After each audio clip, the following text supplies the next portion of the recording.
God of War, more like God of Moron. Who let this guy cook? If you're watching this video, then you most likely already know about Sock and Jar and what it has to offer for the most part, so let's just get right into it. I looked at negative data of boy Steam reviews, so you don't have to. Nice packaging, but extremely repetitive. Not enough NPCs, not enough enemy types, not enough animations, not enough depth to the story. I just finished the game with the feeling that I just lost my time. Personally, I think the game has just enough variation. When you get used to using the Leviathan axe, you learn how to throw it, then you learn how to freeze stuff in place. When you start to get bored of it, Kratos brings out a new weapon, something familiar to the fans of the older games, with said weapon also giving you a completely new way of approaching enemies.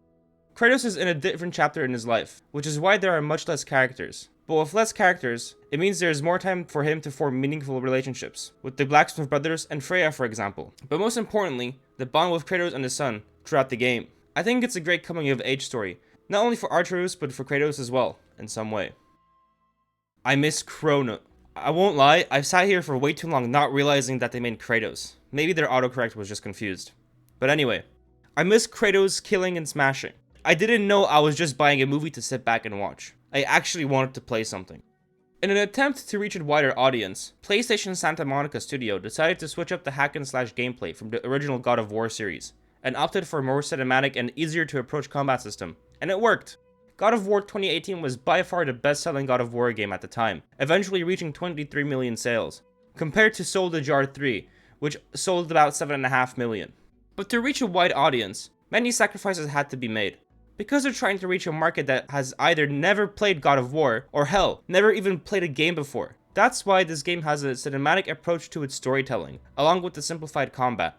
An example of that wider audience would be people like my dad, somebody who has basically zero game experience. It was really fun to watch him learn how to play a game, and seeing how he would interpret different things that people like me take for granted. For example, while I found the combat to be a lot more relaxed, my dad thought it was a lot more intense and immersive compared to the older games, even with the lower difficulty. I can't kick the boy.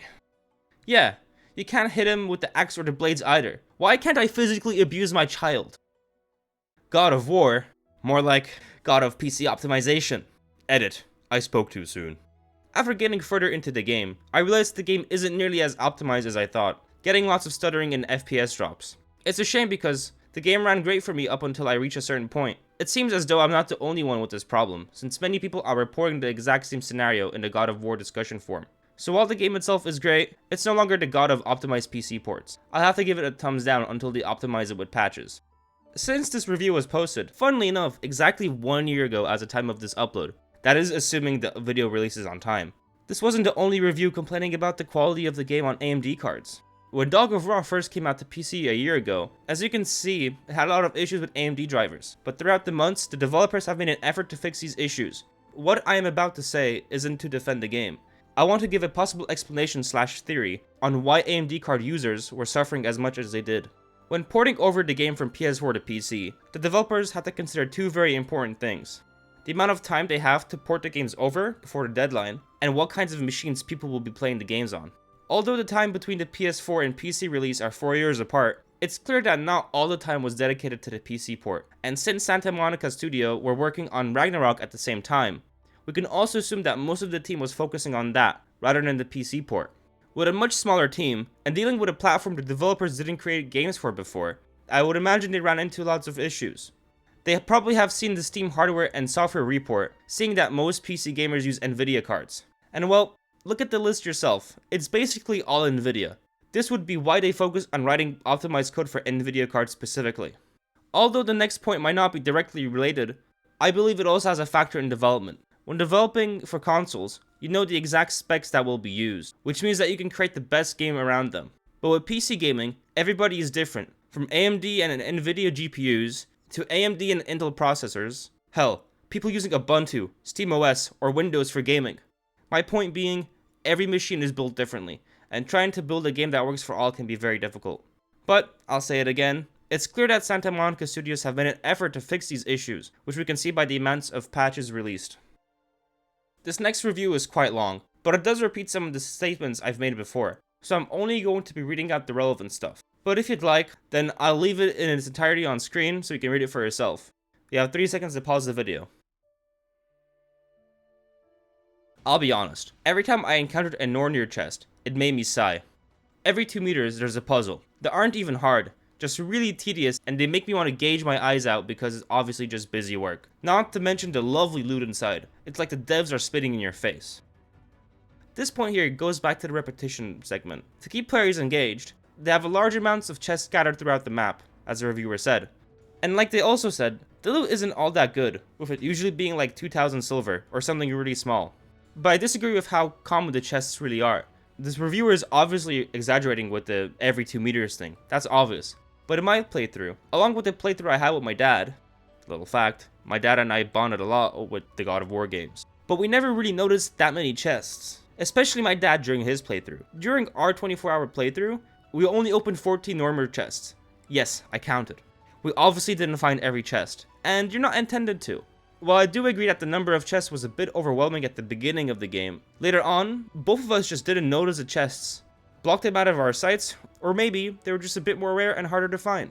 It's difficult to say really. I'd love to hear your opinions in the comments below.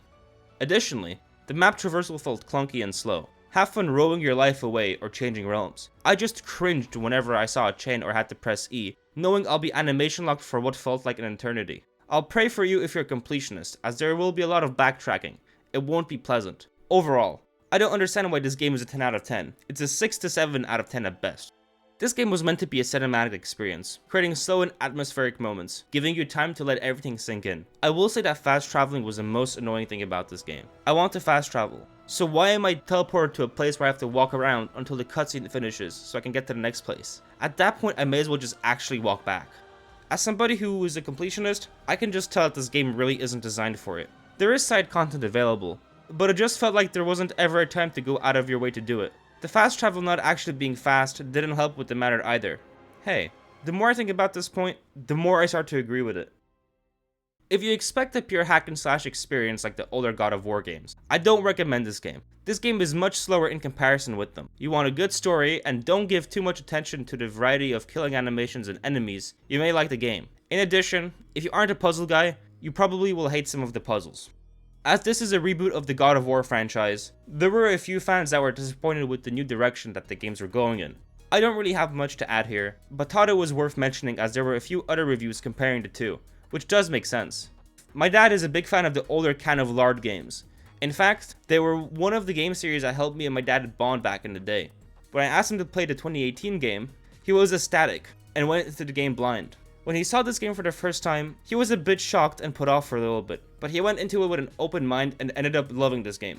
So take from that what you will. And these were some of the negative reviews I found for Saga and Soar.